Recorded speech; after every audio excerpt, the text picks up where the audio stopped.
Good morning student. आज हम बात करेंगे हमारी पाठ्य पुस्तक वितान के अंतर्गत दिए गए प्रथम अध्याय सिल्वर वेडिंग के बारे में, जो कि मनोहर श्याम जोशी के द्वारा लिखा गया है। सबसे पहले मैं आपको मनोहर श्याम जोशी का परिचय प्रदान कर दूं। इनका जन्म सन 1935 कुमाऊं में हुआ। कुमाऊं उत्तराखंड का हिस्सा है। हिंदी के प्रसिद्ध पत्रकार और टेलीविज़न धारावाहिक के ये लेखक हैं। लखनऊ विश्वविद्यालय से इन्होंने विज्ञान में ग्रेजुएशन की स्नातक किया। हिंदी साहित्य की दिनमान पत्रिका में सहायक संपादक के रूप में और साप्ताहिक हिंदुस्तान में संपादक के रूप में कार्य किया। सन 1984 में भारतीय दूरदर्शन के प्रथम धारावाहिक हम लोग के लिए कथा पटकथा लेखन शुरू करने के बाद से मृत्यु पर्यंत इन्होंने स्वतंत्र लेखन किया। इनकी जब रचनाओं की बात करते हैं तो प्रमुख रचनाओं में कुरु कुरु स्वाहा, कसब, हरिया, हरक्यूलिस की हैरानी, हमजाद, क्याप, ये इनके कहानी संग्रह हैं। एक दुर्लभ व्यक्तित्व, कैसे, किस्सा गो, मंदिर घाट की पौड़ियाँ, टा प्रोफेसर, षष्ठी वल्लभ पंथ, नेताजी कहीन, इस देश का यारो, क्या कहना, ये इनके द्वारा लिखे गए व्यंग्य संग्रह है। बातों बातों में 21वीं सदी इनके द्वारा लिखे गए साक्षात्कार और लेखों का संग्रह है। लखनऊ मेरा लखनऊ, पश्चिमी जर्मनी पर एक उड़ती नज़र, इनके द्वारा लिखे गए संस्मरण संग्रह हैं। हम लोग बुनियाद, मुंगेरी लाल के हसीन सपने, ये इनके द्वारा लिखे गए टेलीविज़न धारावाहिक हैं। क्याप के लिए 2005 के साहित्य अकादमी पुरस्कार से इनको सम्मानित किया गया और इनका निधन सन 2006 दिल्ली में हुआ। यहाँ पर ये जो रचना प्रस्तुत की गई है, इसके बारे में मैं आपको बता दूं। ये एक लंबी कहानी है। मनोहर श्याम जोशी की अन्य रचनाओं से ये बिल्कुल अलग से दिखाई देती है, पर है नहीं। ये कहानी अपने शिल्प में जोशी जी के चिर परिचित भाषिक अंदाज और मुहावरों से युक्त है। आधुनिकता की ओर बढ़ता हमारा समाज एक और कई नई उपलब्धियों को समेटे हुए है, तो दूसरी ओर मनुष्य को मनुष्य बनाए रखने वाले मूल्य कहीं घिसते चले गए हैं। अर्थात यहाँ पर मूल बात जो कही गई है, नैतिक मूल्यों की, आदर्शों की, संस्कारों की और बुजुर्गों के सम्मान की, उनकी बात को प्राथमिकता देने के संस्कार की यहाँ पर बात कही गई है। इस संपूर्ण कहानी में दो जुमले प्रमुख हैं जो इस कहानी के बीज वाक्य हैं, जिनके ऊपर ये पूरी कहानी चल रही है। पहला है जो हुआ होगा, अर्थात इस जो हुआ होगा में यथा स्थितिवाद, यानी ज्यों का त्यों स्वीकार कर लेने का भाव स्पष्ट किया गया है। दूसरा जुमला है समहाउ इम्प्रॉपर। इस समहाउ इम्प्रॉपर में एक ऐसी मानसिक स्थिति का चित्रण किया गया है जो अनिर्णय की स्थिति होती है।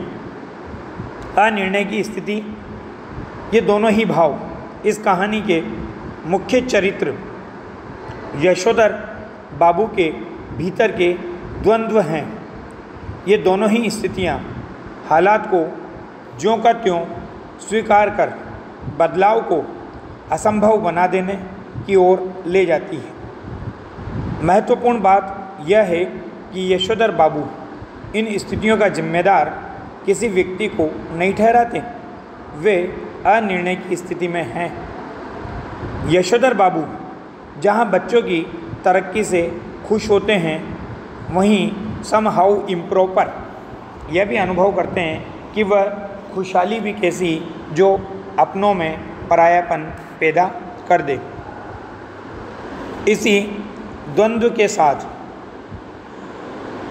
इस कहानी को यशोधर बाबू के बहाने देश के प्रॉपर विकास में बाधक समहाउ इम्प्रॉपर तत्वों की तलाश के रूप में भी पढ़ा जा सकता है।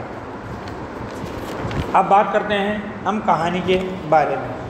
कहानी में सेक्शन ऑफिसर वाईडी अर्थात यशोधर पंत के विवाह की 25वीं वर्षगांठ का वर्णन प्रस्तुत किया गया है। दृश्य कहाँ से प्रारंभ किया गया है? पहला, यशोधर बाबू के ऑफिस से।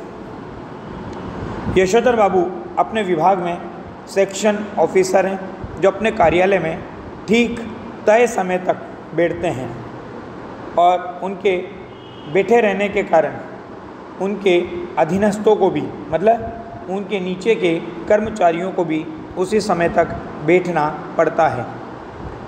अपने अधीनस्थों के साथ दिन भर उनका व्यवहार भले ही रूखा हो, शाम को चलते समय वे अपने गुरु किशनदा अर्थात जिनका मूल नाम था कृष्णानंद पांडे की परंपरा का निर्वाह करते हुए वातावरण को हल्का फुल्का बनाने के लिए थोड़ा सा या थोड़ा बहुत हास प्रयास और मजाक भी करते हैं।